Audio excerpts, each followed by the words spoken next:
Bom dia, boa tarde, pessoal. Aqui é o professor Fred mais uma vez.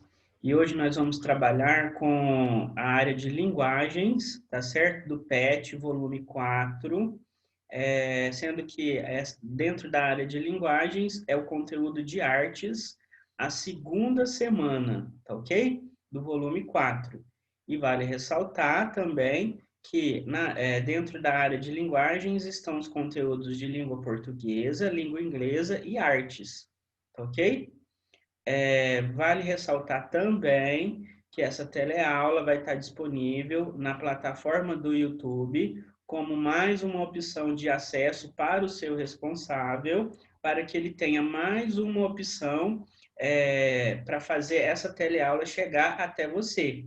Tudo bem? É importante também, como eu já disse, nós estamos trabalhando com o PET, volume 4, a área de artes, né? A segunda semana de artes. Então, é importante para você acompanhar essa teleaula, você estar com o material impresso em mãos, ok? O que vai contemplar essa teleaula, né? O PET tem trabalhado com muita leitura e interpretação textual. Então, por isso que é importante você estar com o material em mãos. O que nós vamos fazer hoje? Nós vamos efetuar a leitura e uma análise de todo o material que está disponível aí no PET, volume 4, semana 2, de artes. Tá ok? Então, vamos lá para a teleaula.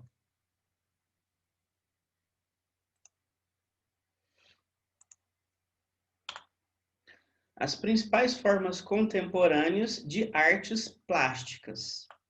Arquitetura. Então, ele vai passar pelas principais formas de artes plásticas e vai vai fazer uma análise do que são essas artes plásticas. Tudo bem? Então, vamos lá. Primeiro é a arquitetura. Desde os primórdios da humanidade, as pessoas vêm construindo abrigos, casas e edifícios para diferentes funções em suas vidas, da necessidade de sobrevivência ao prazer de aliar tecnologia, utilidade e beleza numa construção. São aspectos como a proteção e a apropriação de um determinado espaço que se complementam, formando uma espécie de reino da personalidade humana diante do mundo. É possível pensar na construção de uma casa como sendo a segunda pele de uma pessoa, tal como se diz no vestuário em relação à função protetora. Em cada período histórico da nossa civilização, a arte de construir foi se moldando aos hábitos e costumes próprios daqueles tempos e espaços, inclusive utilizando como base a matéria-prima disponível e ainda projetando sua construção de acordo com o relevo e o clima locais. Aí a gente tem a figura arquitetura colonial, é um exemplo de arquitetura, tudo bem? Lá na cidade de Ouro Preto. Então vamos continuar. Muitos desses trabalhos permanecem erguidos, nos permitindo explorar peculiaridades dos mais diversos povos. Grande parte dos antigos edifícios que permanecem até hoje são monumentos funerários, templos, teatros e palácios. Neles encontra-se a importância de seus familiares, a grandiosidade de seus deuses, o poder dos seus reis ou o prazer de se produzir arte. Aí de onde foi tirado esse texto que está aí no PET, tá ok? Vamos continuar. Cerâmica. A arte da cerâmica manifesta-se na cultura dos povos desde a mais remota antiguidade. O estudo das técnicas de fabricação e decoração dos objetos de cerâmica é tido como o alfabeto de arqueólogos e historiadores, pois fornece base segura para a reconstrução de muitos aspectos da vida de antigas civilizações. Então, aí a gente tem a produção da cerâmica, ok? Lembrando que tudo isso aí consta aí no material do PET de vocês, tá bom? Como nasceu a cerâmica?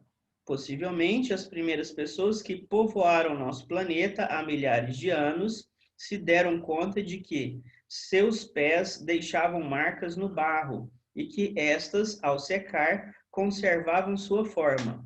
A argila úmida é macia e maleável. Talvez tenham imaginado que esse material fosse apropriado para fazer objetos, mas quando ele seca, fica frágil, quebra e se desgasta com facilidade. Além disso, não comporta líquidos, porque a água desfaz a argila seca. Para o surgimento da cerâmica e da olaria, foi necessária uma nova descoberta. A argila endurece no fogo. É preciso conseguir uma temperatura elevada, cerca de 800 graus Celsius, mas, em compensação, os objetos de argila se tornam resistentes e podem servir para cozinhar e para colocar líquidos. Muitos objetos de uso comum, como vasilhas, pratos, xícaras e vasos, são feitos por oleiros. Oleiro é a pessoa que faz objetos e peças de cerâmica, e ceramistas. O principal material que utilizam é o barro ou argila. Pessoal, o texto aí está muito claro, está explicando de forma muito clara a respeito de como nasceu a cerâmica, de como é procedido a cerâmica. Então, não tem nem muito o que comentar, tá certo? O texto está muito bem escrito e ele está muito claro, tá certo? Então, vamos continuar. Mosaico. O mosaico é uma arte decorativa milenar que reúne pequenas peças de diversas cores para formar uma grande figura. Do grego, o termo mosaico, mousém, é relativo a musas, ok? Representam a colagem próxima de pequenas peças, formando um efeito visual, seja um desenho, figura, representação, que envolve organização, combinação de cores, de materiais, de figuras geométricas, além de criatividade e paciência. Quem gosta de jogar em um Minecraft sabe lá dos quadradinhos, né? Então, vamos falar assim que o mosaico ele trabalha com a ideia de pixels. Não são bem quadradinhos, exatamente, mas é o quê? Vamos pensar assim, azulejo, cada pedacinho, cada fragmento vai formando uma imagem. Então, a gente tem vários pedacinhos de uma cor específica que eles vão sendo colocados de forma não aleatória, de forma intencional, para formar imagens, tá certo? Então, é isso que seria a ideia de mosaico, tá ok? Até hoje, o mosaico é utilizado nas artes e pode ser formado por diversos tipos de materiais, tesselas, em formatos distintos, pedaços de vidro, plástico, papel, cerâmica, porcelana, pedras preciosas, mármore, granito, marfim, grãos, miçangas, conchas, azulejos, ladrilhos, dentre outros. Então, utiliza-se desses vários materiais para se formar imagens, né? Então, a gente tem o mosaico em igrejas, principalmente, né? Mas em casas, né? É muito utilizado como um artifício da arquitetura também, ok? Então, vamos continuar aí. Aí a gente tem um exemplo de um mosaico. A Capela do Mosaico em São Bento do Sapucaí. Todas essas imagens aí foram construídas pelo fragmento, acredito aí, de algum tipo de ladrilho, né? Ou então, que fala porcelana, ou a gente pode ver que pode ser que seja um tipo de um azulejo, tá, pessoal? Que foi formando essas imagens aí, ok? Então, vamos continuar. A pintura. Pintura é a técnica artística de aplicação de tinta pastosa sobre uma superfície, geralmente uma tela, mas pode ser também papel ou parede. O que difere o desenho da pintura é que essa, por sua vez, utiliza-se de pigmentos e líquidos. É comum ser feita com auxílio de pincéis, porém há diversas maneiras em que a aplicação de tinta pode ser feita para criar a pintura, como, por exemplo, o uso de espátulas. Há dois tipos mais comuns de pigmentos. Para realizar a pintura, a tinta a óleo e a tinta acrílica, assim como uma pintura pode ser dos estilos figurativo ou abstrato. O primeiro representa desde uma paisagem, natureza morta ou pessoas. O segundo estilo não há uma definição específica, podendo ser uma realidade criada pelo próprio artista. Então, a gente tem aí, ó, o estilo figurativo e o estilo abstrato. Figurativo quer dizer que o artista tenta se aproximar o maior possível da realidade, tá certo? Ou um retrato, ou uma paisagem, que ele chama lá de natureza morta, né? Pintar, a gente vê muito fruta no fruteiro em cima da mesa, é um tipo de pintura, né? Que a gente pode chamar aí, que ele chamou de estilo figurativo. O estilo abstrato, ele tem uma gama maior de temas, de formas, e é uma realidade, como ele falei, criada pelo artista. O artista cria uma realidade, tá ok? Ele não é baseado na nossa realidade. Diferente do estilo figurativo, o estilo abstrato ele dá mais liberdade para o artista, vamos falar assim, né? Porque ele foge um pouco da realidade, tá ok? Ou então ele é específico da realidade do artista, o que ele pensa, né? Então, o estilo abstrato, ele dá mais liberdade para o artista, tá ok? Muito além do que apenas aplicar a tinta sobre a tela, é de fundamental importância levar em consideração as cores, uma vez que são elas que guiam técnicas de pintura, possibilitando a criação de sombras, profundidade e sensações como calor e frio. A pintura está presente na vida do homem desde a época do Renascimento, com os povos medievais, e eram utilizados para retratar figuras importantes, momentos de lazer entre famílias e momentos históricos. Então, vamos falar assim, é uma arte plástica bem difundida, né? É uma das mais difundidas que foi utilizada durante a história do ser humano, ok?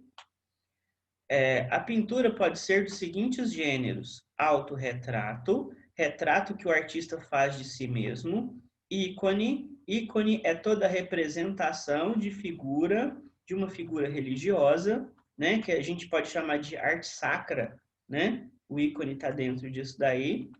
Natureza morta, representação de todo objeto inanimado, como exemplo, as frutas, flores, livros e porcelanas. Ou seja, não tem ninguém, vamos falar assim, vivo naquela obra de arte. Então, está retratando a realidade, mas retratando objetos inanimados. Ok? Paisagem. Representa cenas da natureza, como florestas, bosques, rios e montanhas. Retrato. Retrato é a representação artística de uma pessoa.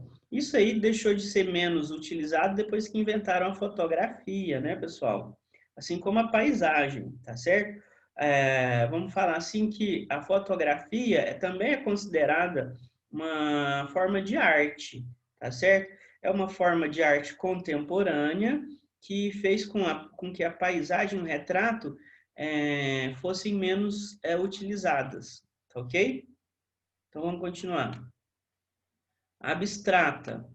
Pintura abstrata é toda manifestação na qual se desistiu da representação realista ou ilustrativa da realidade para dar vazão à composição independentes dela, por vezes irregulares, caóticas e incompreensíveis ao público leigo. Dentro da arte abstrata houve várias correntes, às vezes filosoficamente muito distintas, embora todas sempre dentro do limite não figurativo. Suas principais correntes foram o abstracionismo lírico, ou expressivo ou informal, e o abstracionismo geométrico. Então, nessa forma de pintura abstrata, o autor, o artista, tem maior liberdade, tá certo? Ele fala aí que o público, vamos falar assim, o público ele tem mais dificuldade, o público leigo tem mais dificuldade em compreender. Eu não vejo bem assim, porque afasta um pouco o leigo de ter o direito de ter a sua opinião, né? Eu acredito que, dependendo do artista, o público, o observador, ele também, né, não deixa de ser um coautor. Ele tem uma ele pode ter uma livre interpretação daquilo que está ali, mesmo porque o abstrato ele não dá liberdade só para o artista, ele dá também liberdade para o público, para o observador, seja ele leigo ou não, tá certo? Por isso que eu achei que essa é até uma crítica minha, que fala que são caóticas e incompreensíveis ao público leigo. Acho que isso aí está tirando o direito de quem é leigo de ter uma opinião sobre, tá certo? Todo mundo tem o direito a ter uma opinião a respeito daquilo. Basta ele se informar sobre aquilo, tá ok? Não custa nada. Ele ter o mínimo de informação para ele ter direito a ter a sua opinião, tá ok? Mas lembre-se, a gente precisa se informar, não dar a nossa opinião de acordo com achismos, tá certo? Mas nada impede de eu ter exercer o meu direito a ter a minha opinião, tá ok? Vamos lá. Aí a gente tem um quadro, na verdade, isso aí foi tirado do teto da igreja de São Francisco de Assis em Ouro Preto, né? Ele tem outros exemplos em outras teleaulas da Capela Sistina. Também é uma pintura no teto da capela, né? Com passagens bíblicas. Então, vocês estão vendo a influência sacra que tem a respeito da pintura com o passar do tempo. A religiosidade tem grande influência nas obras de arte. Tudo bem? Então, vamos lá. Escultura. A escultura, grosso modo, é arte de transformar matéria bruta, pedra, metal, madeira, etc., em formas espaciais com significado. Quando dizemos formas espaciais, queremos dizer formas em terceira dimensão, isso é, com volume, altura e profundidade.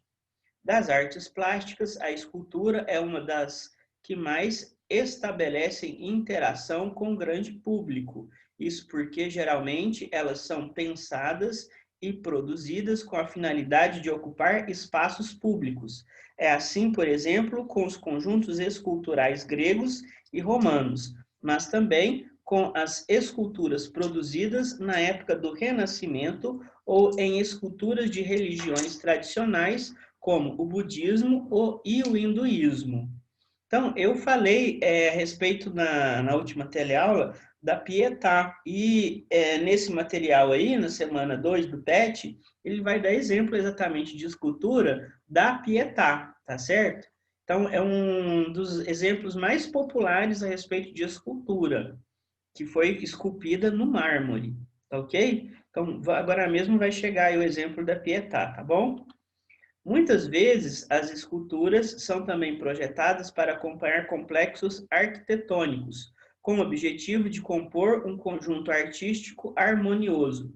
É o caso das esculturas que acompanham as catedrais góticas da Idade Média e os palácios em estilo clássico do período das monarquias absolutistas. Então, pessoal, essas formas de arte, vamos falar assim, plásticas, elas se interrelacionam. É isso que ele está falando. Principalmente a arquitetura com a pintura, a escultura. Pode ser que tenham sido colocados, por exemplo, na Catedral de Notre Dame, existem esculturas de pedra que são chamadas de gárgulas, né? Que são figuras, esculturas que fazem parte da fachada da catedral, né, da igreja. Então, ou seja, existe essa interação entre a arquitetura e a escultura. Como eu disse lá na Capela Sistina, o interior da capela está cheio de pinturas no teto, de passagens bíblicas. Então, também é uma forma de interação da arquitetura com a pintura. Então, essas formas de arte plásticas, elas interagem entre elas, tá ok? Então, vamos continuar aí. Além disso, de acordo com a época, a civilização e a escola artística, a escultura sofre variações temáticas e formais. Isso se torna evidente quando comparamos as obras de um escultor renascentista do século XVI, como Michelangelo, com as obras de um escultor primitivista ou cubista, como Picasso, do século XX. A Pietà, figura 5 de Michelangelo, por exemplo, seguramente tem uma expressão realista típica do Renascimento, que busca transmitir a dor do tema da deposição do corpo de Cristo da cruz e a contemplação pela mãe. Então, é uma escultura, como eu disse, os artistas renascentistas estudavam a anatomia do corpo humano para melhor produzir as suas obras de arte. Por quê? Eles queriam retratar o mais próximo possível da realidade. Como eu disse na última teleaula, se você observar na Pietà, você pode ver na mão do Cristo as veias, né? A parte anatômica. Então, as proporções anatômicas são, vamos falar assim, mais próximo da perfeição. Por quê? Porque o escultor queria aproximar da realidade. Então, ele tinha que estudar anatomia para poder aproximar sua obra da realidade do corpo humano. Tá ok? Então, o Michelangelo fazia isso, Leonardo da Vinci. Na verdade, isso era uma recorrência da Renascença. O que ele fala aí, por exemplo, do Pablo Picasso, é que é um estilo completamente diferente do estilo do renascentista, que o Picasso é modernista, tá certo? Então, os estilos, eles mudam, mas não quer dizer que essas práticas, elas não sejam capazes de se interagir, né? Os temas, por exemplo, as formas de artes distintas, né? Artes plásticas, arquitetura, interagindo com a escultura, por exemplo, entendeu? Então, existem todas essas nuances para a gente entender melhor como que funcionam essas formas de arte, tá ok? Então, vamos continuar. Aí ele deu o exemplo da Pietà que eu apresentei na outra teleaula, tá certo? Então ele fala, a Pietà do italiano Michelangelo é uma das mais expressivas esculturas do Renascimento. Então, o que acontece, pessoal? O Michelangelo também tem uma outra escultura que é o Davi, né? Conhecida como Davi de Michelangelo. Também é uma escultura muito famosa do artista. Tá ok? Então vamos continuar. Mostre que você aprendeu e responda. 1. Agora que vocês conhecem algumas formas contemporâneas de artes plásticas, faça um breve comentário expressando seus conhecimentos e formas de expressão nas diversas linguagens das artes plásticas. Então, as formas de artes plásticas citadas no texto, arquitetura, cerâmica, mosaico, pintura e escultura, são expressões de arte e cultura que envolvem áreas de conhecimento que, simultaneamente, distinguem-se por possuírem características particulares, ao mesmo tempo possuem elementos, seja por escolas de arte ou seja por aspectos culturais, que fazem as distintas formas de artes plásticas terem afinidades. Por exemplo, o período renascentista, seja pela arquitetura, cerâmica, mosaico, pintura e escultura, tem temas como a religiosidade ou mitologia grega como temas comuns dentro dessas várias formas de expressão de artes plásticas. Logo, mesmo utilizando objetos ou perspectivas distintas, as artes plásticas renascentistas podem ter afinidades. 2. Explique com suas palavras e com base no texto as formas de artes plásticas. Vou tentar andar um pouquinho mais rápido, tá, pessoal? Mas lembre-se, aí são modelos de resposta. Não copie simplesmente. Tente formular a sua resposta com base no que eu estou mostrando aí para vocês como modelo, ok? Arquitetura. Isso aí, o que eu fiz? Eu fui na Wikipédia e trouxe mais uma forma de conceitualização, como uma forma de pesquisa para você poder formular a sua resposta. Tudo bem? Então, o que a Wikipédia fala a respeito da arquitetura? Refere-se a toda a construção e modelagem artificial do ambiente físico, incluindo seu processo de projeto e o produto deste, sendo a palavra também usada para definir os estilos e métodos de projeto das construções de uma época. Em outras áreas, como, por exemplo, ciência da computação, o termo arquitetura se refere à estrutura geral de um sistema, sendo como um sinônimo de algo que projetado ou a forma como funciona. Cerâmica. Cerâmica do grego, eu não sei ler, kepos, argila queimada, ou kepakos, translite, cerâmicos, de argila, é a arte ou técnica de produção de artefatos e objetos tendo a argila como matéria-prima. Qualquer classe de material sólido, inorgânico, não metálico, não confundir com o termo ametal, que seja submetido a altas temperaturas, aproximadamente 540 graus Celsius, na manufatura. Geralmente uma cerâmica e um óxido metálico, boreto, carbeto, nitreto ou uma mistura que pode incluir aniões. Então, o que a gente pode falar? Para você produzir cerâmica, não basta você trabalhar simplesmente na argila. Você tem que submeter ela a uma temperatura alta. Para quê? Porque quando você coloca água na argila, ela se desfaz. Quando vamos falar assim, como se estivesse assando igual um bolo, quando você faz isso com a argila, ela vira cerâmica.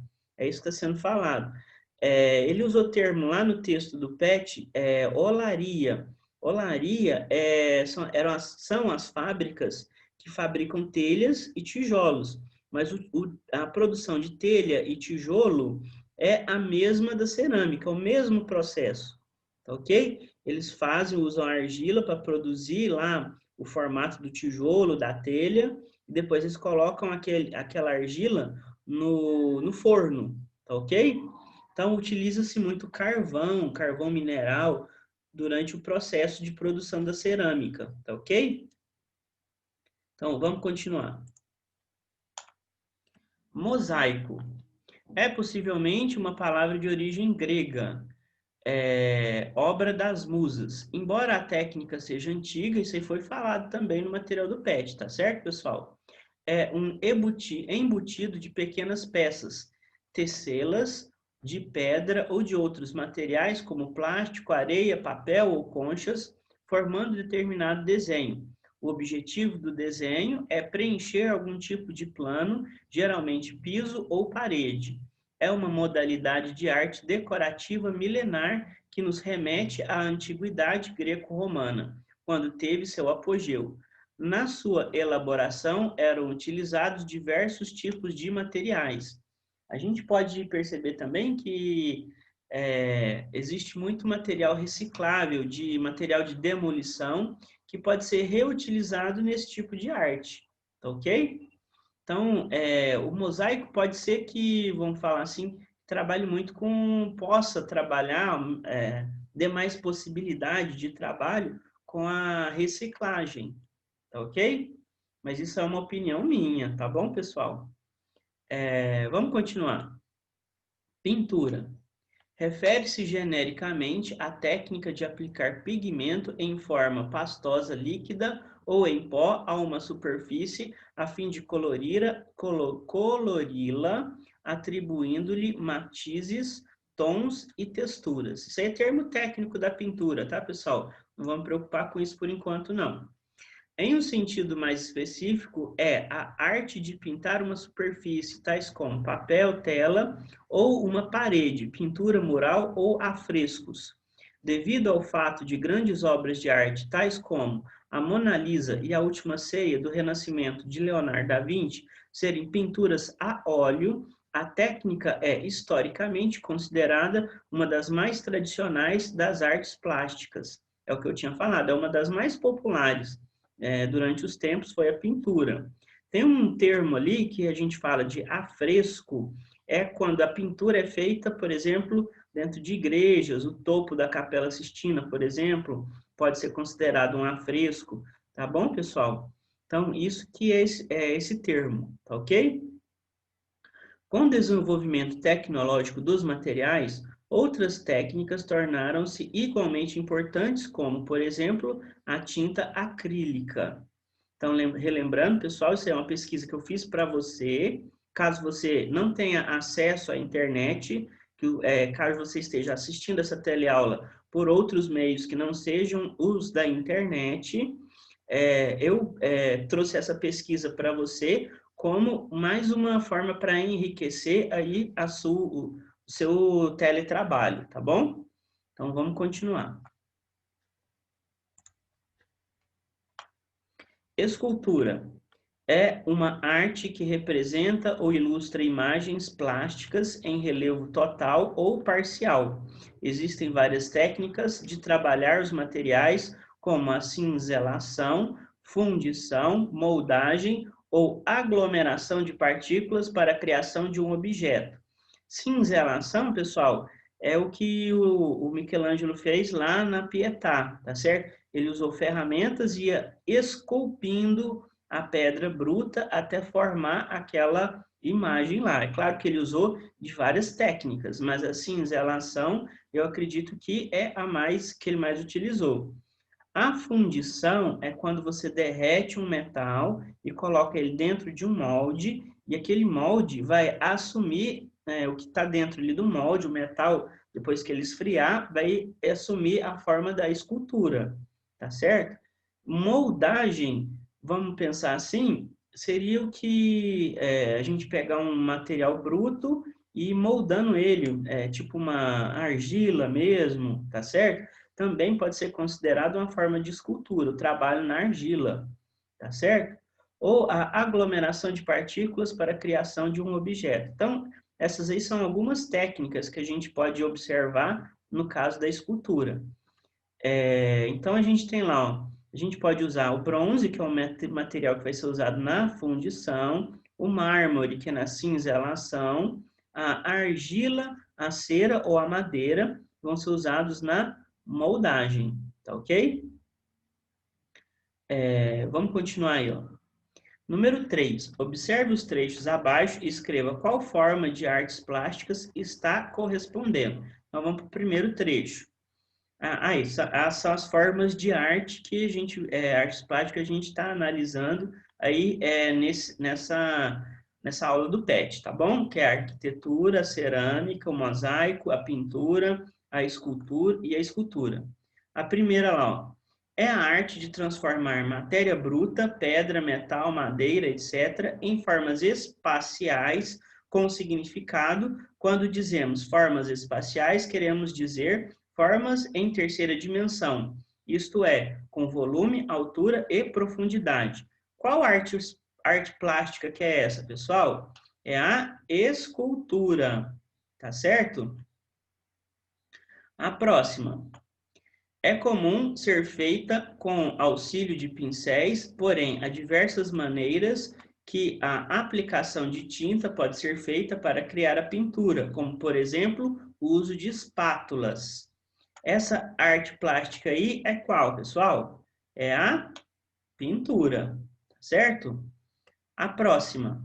Representam a colagem próxima de pequenas peças, formando um efeito visual, seja um desenho, figura, representação, que envolve a organização, combinação de cores, de materiais e de figuras geométricas, além da criatividade e paciência.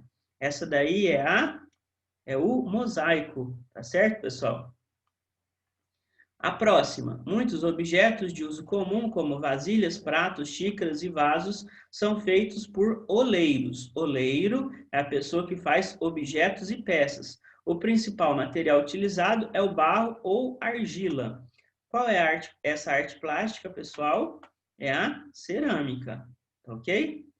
Continuando, grande parte dos antigos edifícios que permanecem até hoje são monumentos funerários, templos, teatros e palácios. Neles encontra-se a importância de seus familiares, a grandiosidade de seus deuses, o poder de seus reis ou o prazer de se produzir arte. Qual que é essa arte aí, pessoal? É a arquitetura, tá ok? Pessoal, como eu sempre falo, eu desejo a vocês que vocês estejam tendo bons estudos. Essas teleaulas, elas estão sendo feitas como forma de tirar dúvidas de vocês. Lembrando, se você ainda não respondeu o PET, essa teleaula vai te trazer modelos de possíveis respostas. Se você já respondeu, você vai tirar dúvidas a respeito das suas respostas, tá certo? Mas uma coisa, não tenha vergonha da sua opinião, seja mais seguro de si, tá bom? Não quer dizer que se a sua resposta for diferente da minha, quer dizer que a minha resposta está certa e a sua errada. Dependendo do tipo de questão, é só a sua opinião que ficou diferente da minha, tá bom? Então, tente evitar a cópia ao máximo possível, tá bom? Tente ser mais autêntico, tente colocar a sua criatividade, a sua opinião no papel, tá bom? Evite de ficar copiando as respostas. As minhas respostas, como eu sempre falo, são modelos para você poder produzir as suas, tá ok? Um grande abraço para vocês, vocês fiquem com Deus e até a próxima teleaula.